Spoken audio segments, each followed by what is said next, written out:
पवमानायै नमः ॐ भूर्भुवस्सः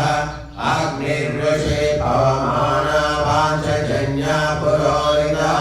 तमीमहे महागयं स्वाहा इदमग्नये पवमानायै नमः ॐ भूर्भुवस्सः अग्ने पवस्व स्वपास्मे वर्चस्सु वीर्यं ददद्रयिं मयि घोषं स्वाहा इदमग्नये पवमानायै नमः ॐ भूर्भुवस्सः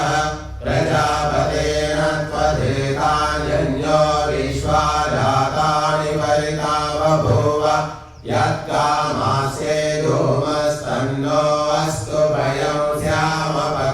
श्यामपतयोरयीनां स्वाहा इदं प्रजापतये नमः ॐ तन्नो अग्ने वरुणस्य विद्वान् देवस्य हेडो भयासि शिष्टाः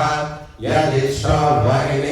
वह्निगमाशोषुषाणो विश्वाद्वेषांसि प्रमुमुभ्यस्म स्वाहा इदमग्ने वरुणाभ्यां नमः ॐ सत्वन्नो अग्ने अभोति नेदिष्टो अस्या उषसो व्युष्टो अवयक्ष्वनो वरुणं प्रयानो विहृणीकं स्वो नयेति स्वाहा इदमग्ने वरुणाभ्यां नमः ॐ इमं मे वरुणश्रुतेऽहमद्या च मृगय कामवस्युराचके स्वाहा इदं वरुणाय नमः ॐ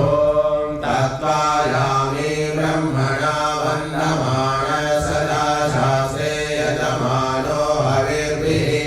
अरेणमानो वरुणे हवोऽत्युरुषं समानहायो प्रमोषीः स्वाहा